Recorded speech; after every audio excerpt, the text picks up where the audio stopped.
It's not going to work? Nope. And I think this one's no better. John is attempting to remove these studs with a stud remover. You know, that one actually might. Like, find a wrench that'll fit it. Let's see what I got here.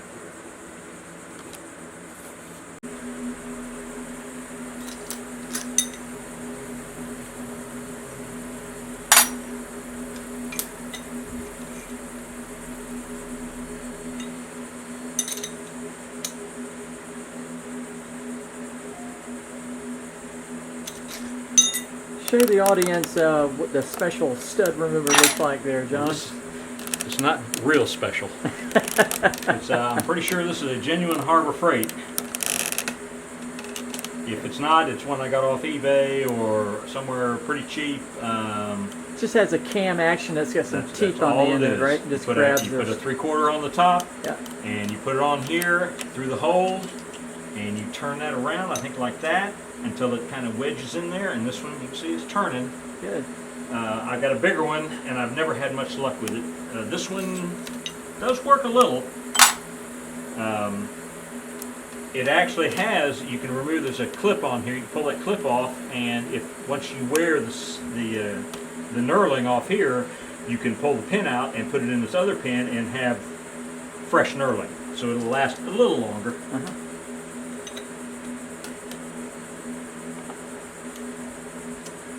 Well, I'm impressed with it. We got one more to go.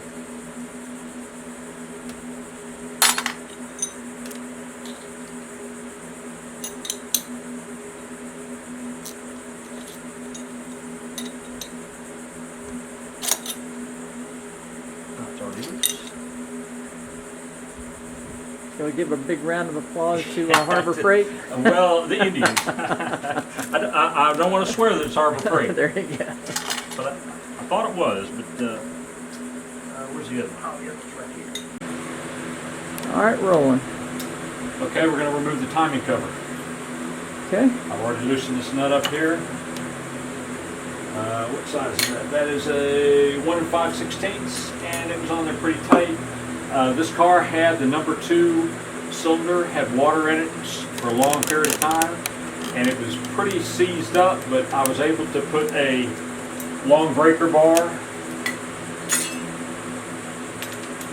on this socket, and I was able to break the crankshaft free by moving the piston down. Now, I really didn't know which way was down. I just was rocking it back and forth, but putting a lot of effort on it, and it snapped, and the piston was about halfway up, and there's a lot of crust and rust inside there, and I'll have to remove that piston out.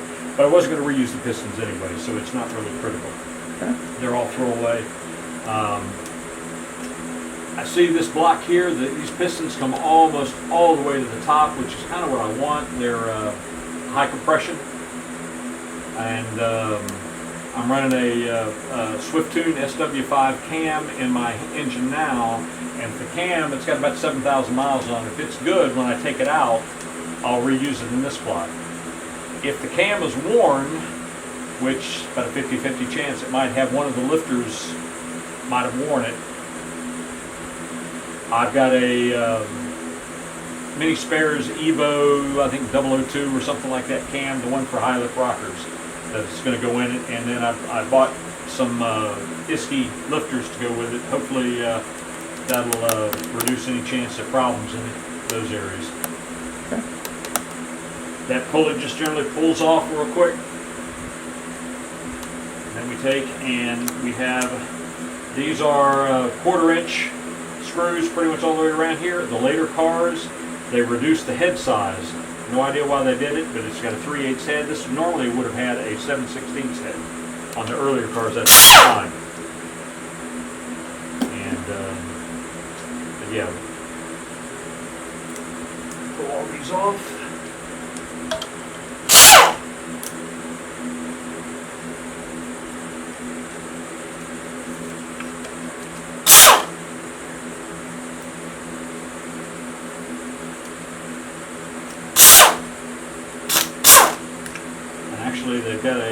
same, that's a 3/8 head on a 5/16 here.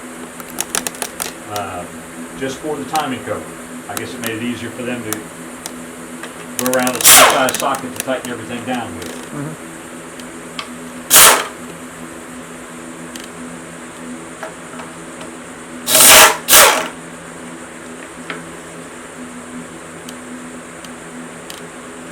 Because these are a special size, I generally put them in a plastic bag and put them over to one side where I know all this is timing covered.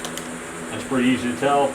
The rusty ones come on the outside, you'll see on the inside, they'll be nice and clean. Here's another one that's a 5/16 with 3/8 head. Should be 2 of them. And these go actually through into the block, whereas all the others just go into this plate. Okay. Except that one's got a hex on it. Forgot about that one.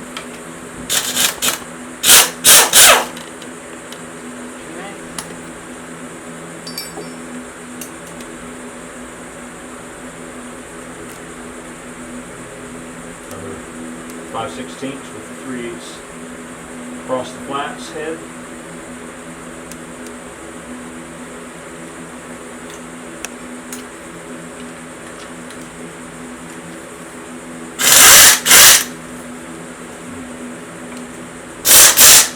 Okay, well I got 2 of them here that look like they are 12 points, not going to do it. I got to have a 6 point on a 1/4 inch drive socket.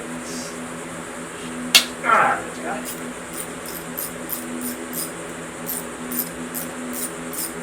I think these must be 5/16 as well. I think that's why it's so tight. You're screwing all the way through into the block. It's best to use 6 points if you got them, but sometimes more convenient with a 12 point.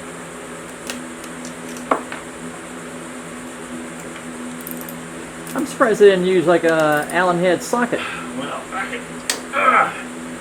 in the days when this car was designed, you know, I don't know if there's a single Allen head socket anywhere on the car.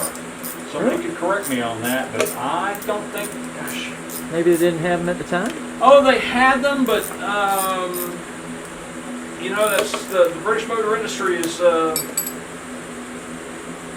fraught with inconsistencies, so. They're traditionalists.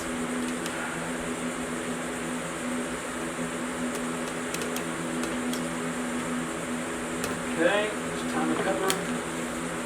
Let's see, and let's make sure we get all those out. And they're all gone. Okay. Alright. This is a drinking oil off of here. Single row chain. Pretty common. These cars, that's where they all came from the factory. This one's kind of unusual in that this is the tensioner, and the tensioner's not broken. That's very common for the tensioner to come out broken. And inside, they used 5/16 with 1/2 inch heads. Now, would you hear the noise from that tensioner being broken it, when it was running? No. I mean, having said that, it's possible that these are not quiet engines to start with, so you might hear something odd, but I mean, I don't think it'd be anything suspicious. Okay.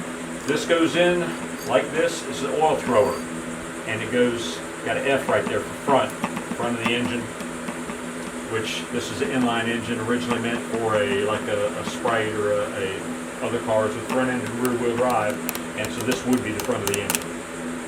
Let's see here, the FH.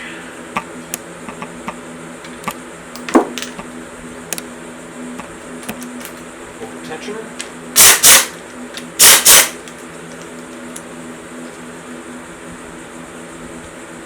I use this tensioner with my dual row chain that I have on mine. I've heard people say use it, and other people say don't use it. I used it. I get 7,000 miles on it. When I take it apart, I'll have a look and see if it's worn or broken or what. You can see this is pretty smooth when they're new. All these grooves here are worn in by the chain. Generally looks like this when it's new all through here. All this is wear from the chain. But I mean, it's a sacrificial piece, so that's the way it's supposed to be. But usually when I open these up, it's snapped right along in here. And it's still maybe giving a little bit of tension, because what you're doing is you're trying to prevent this. Right. And that chain slop. And the reason it's broken, or the reason it snaps, is because the chain basically wears part of it out, right? Yes, yeah. Well, having said it, no, not necessarily. I've seen them with less wear than that, and that are snapped. And I think it's honestly probably poor design. I think the plastic they use was not really meant for this. It's got a big spring blade behind it, so I don't think pieces are really going to go anywhere when it breaks.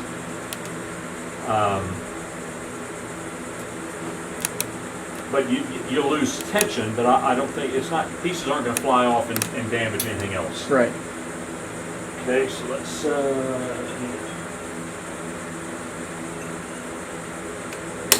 driving the cab washer off the cam bolt.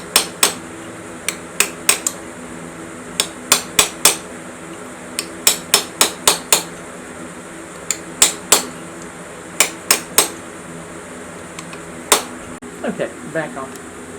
Okay, I'm just looking at this gasket. This looks like an original gasket. I think they put a ring of RTV around it, but it doesn't look like anybody's been in here before, which is good. I don't know how many miles this car actually had on it, but right now I'm going to break the cam nut loose and take the timing chain off. Okay.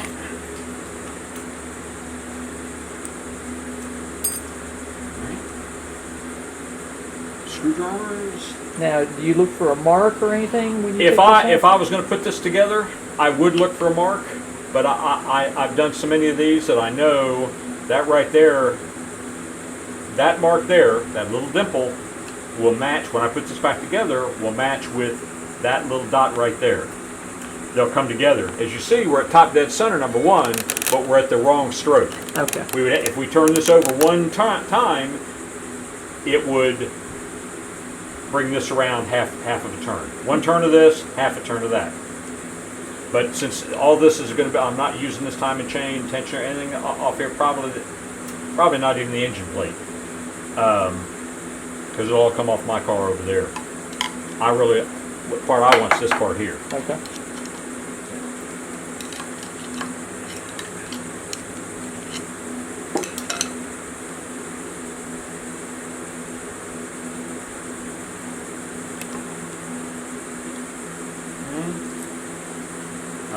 If you want to look for wear on the chain, a couple things you can look for. These teeth, hold them up against the light. It's kind of hard to do here. They should be evenly rounded, like a round tool when in there. What will happen is after this gets real old and this wears out, this is a driven part. This is spinning. It's pulling this after it. Mm-hmm. These teeth, where these pins on the chain are, they ride in the little sprocket there. It's trying to pull this chain like that. It will hook the inside of this sprocket, and you can look down and you can see it'll be worn away on one side. It won't be a concentric, like half circle there. Right. And you'll see it like a J hook or something. I mean, it's got to be pretty worn. I've seen motorcycle sprockets that way. The front sprocket on a motorcycle, really bad. But these, generally, they get a lot of lube on them. Unless they're really bad, you put a new chain on it, and you're good to go. The chain, they're, gosh, $10, $20. They're not a lot of money. I mean, this one's probably usable, but I won't use. The one I have is a dual row. This is single row. Okay, and just pull off, and the same on this. You just check this. You just check for the hooking of the teeth, but actually looks very good.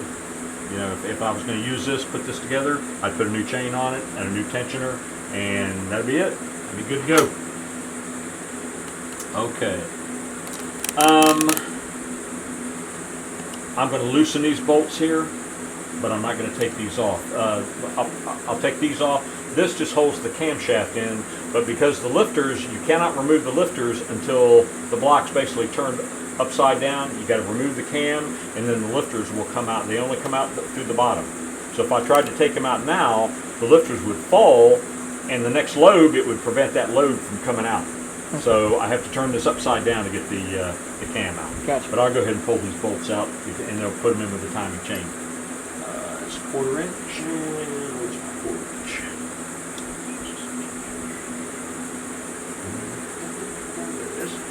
7/16 round.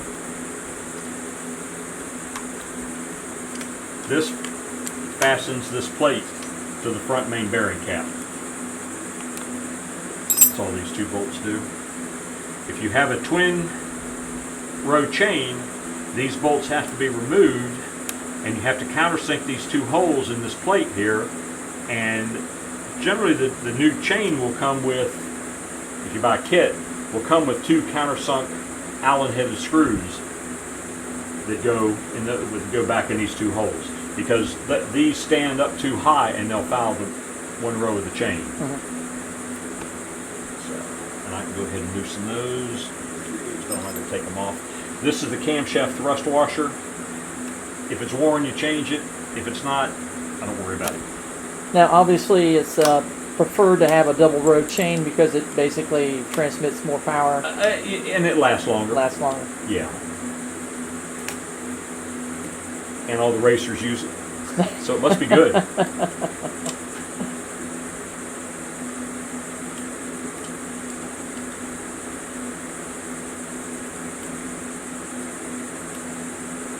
Okay.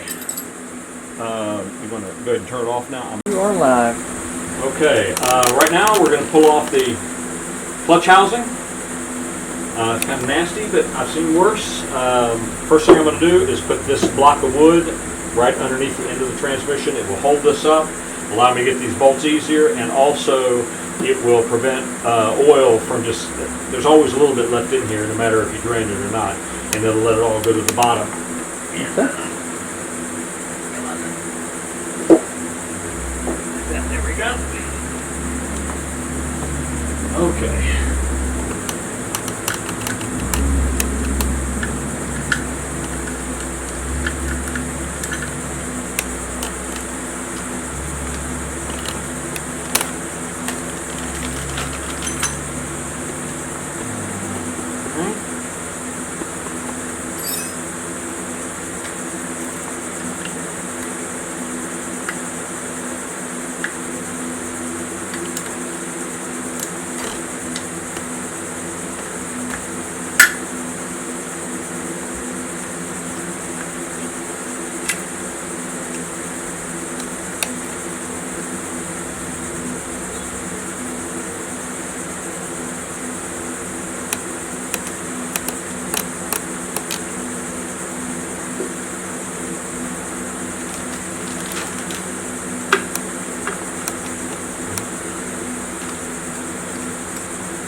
Actually, it would probably be a little easier to do it this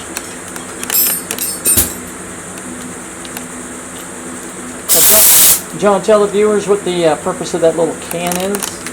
This is the breather. There's 2 breathers. There's one on the timing cover right here. That's one breather, and this is the other one, and it goes, if you look under here, it basically goes into the crankcase, allows fumes that bypass the piston to come up, goes into here, comes out here. This goes into the fuel injection system somehow, or if you got a carburetor, it would go into the carburetor, and just allow the engine to breathe. Okay. And now somebody's had this apart. See, it's got a good amount of RTV on it. Hopefully that's all they had apart. There's no PVC valves or anything in there. No, British don't use PVC valves very much. Okay. They have their own system. It works, nothing wrong with it, but it's not the American style that uses straight crankcase pressure.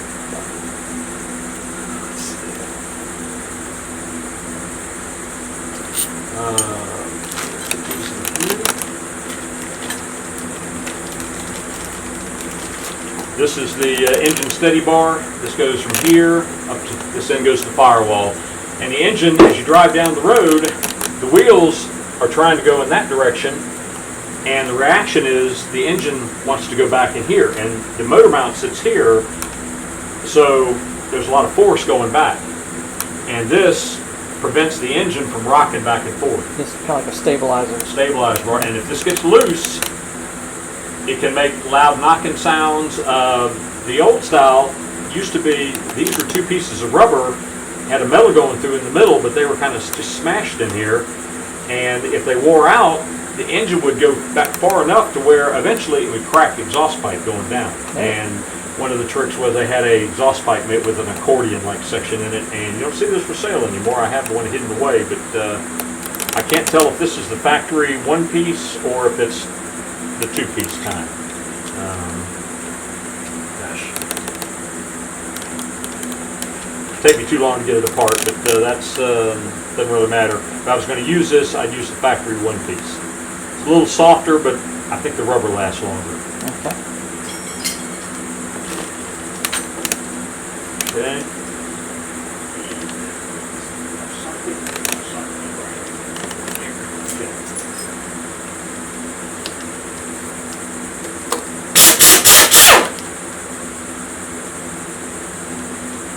This bracket here is the lower engine steady.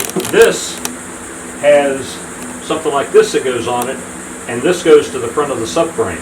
It's not uncommon for this to be broken off here, or the end that goes to the subframe broke. And you can tell the brace that goes to the subframe because these are in line. This is turned 90 degrees. The front subframe brace, they're both turned in the same orientation.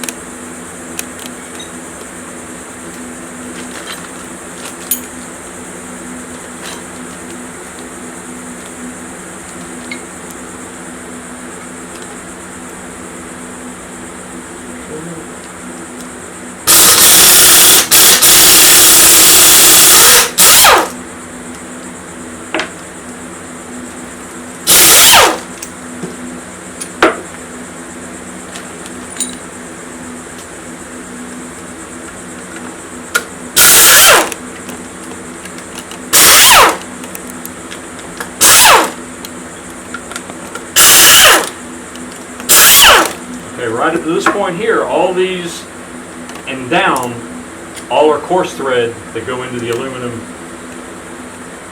casting of the transmission housing. Above this point, these are all fine thread that go into the cast iron of the block. And the later ones have some kind of a, you can see the pink Loctite on them, factory Loctite. The earlier ones, they had, actually the original ones, these were all, had tab washers. They were not Loctited. They had a long tab washer, and this one had like one that went to all three of them. This had a double one, and you had to bend the tab onto them and all. And they do that basically just because of the material that the screws going into. Yes. You can see it, fine thread, blue Loctite. I mean, I've never seen one of these back out, but of either kind. But I guess they were prepared. Somebody worried about it. I think they're all the same size too that go in here. It's not hard. It's not easy to get them mixed up. You have some short ones that go up here. I think we got 3 more up here, and then the whole cover will come off.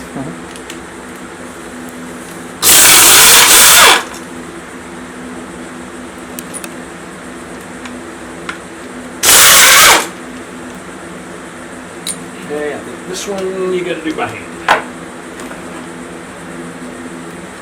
7/16. Yep.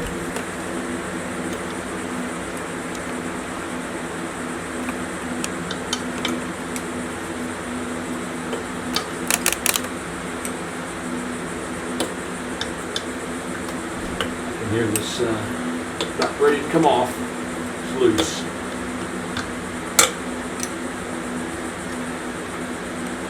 So there's no gasket or Yes, there is? There's a big gasket on here. Okay. And there's actually, the gasket is not critical, it's got to be a good one, but the gasket thickness will play a part in a measurement that I'm going to show you here in a minute. Okay.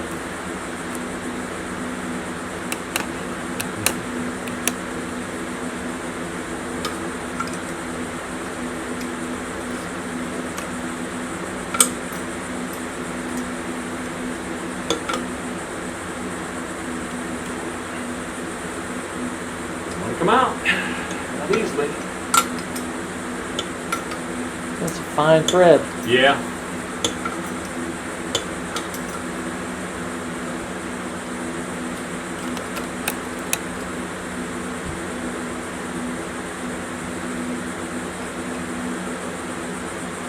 There we are. Last one. All right, now, before we move this the rest of the way, talk about it for a second. This has two dowels that hold it on. Both of the dowels are in the transmission case. There's one right down here. You can just barely see it sticking out. And there's another one right there. This one will come out a lot of times, but it's a step dowel. Look inside. It's a step dowel, as both of them are. They're interchangeable. So if they come out, you can just tap them in through this way and then tap them back in the hole. Okay. Let's see, this is a dust cover on this gear here.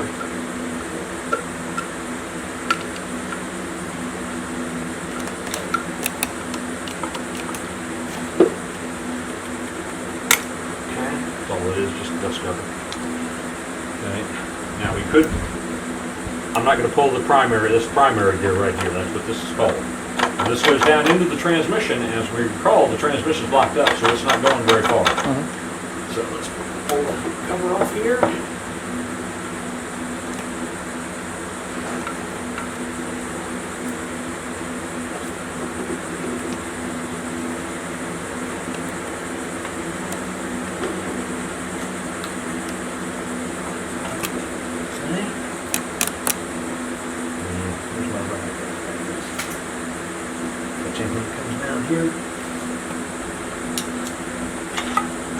Okay. This dowel stayed in the cover. This dowel looks like it's going to stay in the transmission. The seal here, you always put a new one in. It's pretty critical. Keeps oil out. Okay, we look inside here. All right, I see a problem here already. And if you look right here, heat has started to melt. Gosh, the bearing of this face here, this crust washer, well, that ain't good either.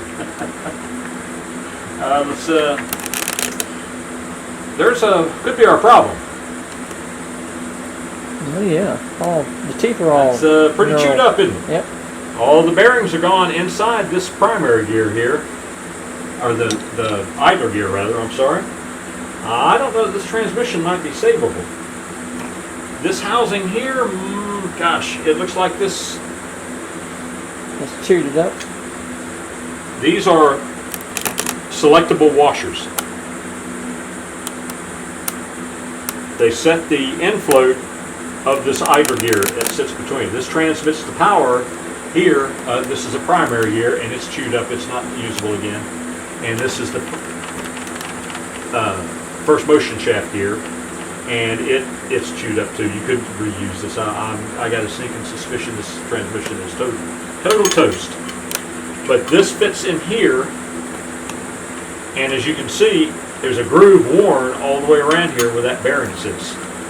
This is not the right bearing because the other bearing wouldn't come off, but they're the same. The only difference might be is one's thicker or thinner than the other. But so this is toast here. This is not usable again, not with that kind of damage. It's worn into the housing, and that's not good. What's happened is he's lost these roller bearings on here, and you can see it's chewed through this. Let's over here.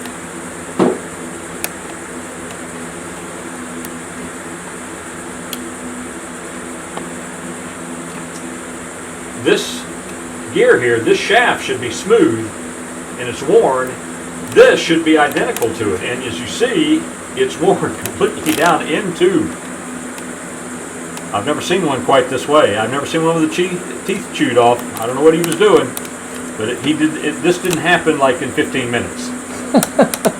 This happened over the course of probably weeks. He probably heard this and thought, well, hey, when I get around to it, I'll get around to it. I mean, I don't know. But this obviously is trash. But I've never seen one worn with a big step in it. That should be this diameter all the way out. Should be the maximum diameter there all the way to the end. The thrust washer rides against this like that, and then this should ride in there. But this is the outer one. Gosh, there it is. Okay, I got it out. Well, this, I wouldn't even reuse these thrust or either shims. But you can see this is starting to wear down like that one did. But it should, again, it should be all. This diameter here should be smooth all the way out. Right. It's not stepped in any way from the factory. Obviously, all the teeth are chewed off, and the pieces probably flew down here. I mean, I can see there's teeth right there. This is probably not good. I've never seen one more than that bad. I'm gonna leave it out. Take some pictures of it a little later. Okay, there. More teeth right in the bottom of that. Okay. At this point, I've got the bolts that hold the block. I'm going to go ahead and pull the oil pump off while I'm at it, I think. While we're this far. It's 3/8.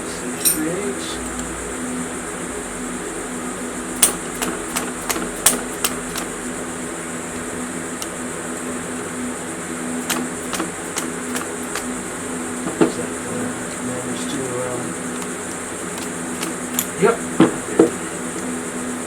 Wrenches.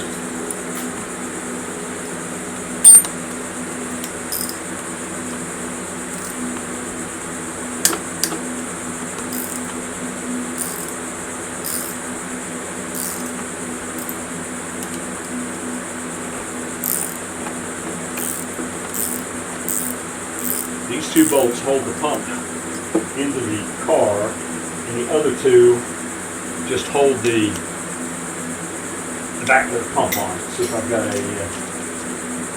Get up. Now you wouldn't suspect that the oil pump might have metal shavings in it, would you? It's entirely possible. I mean, it doesn't bother me. The block doesn't. I'm only using here up. From here down, I think it's going to be trash and not usable. It's going to fill in here, and that's going to go in there. Okay, it's not. Let me get the correct screwdriver. Okay.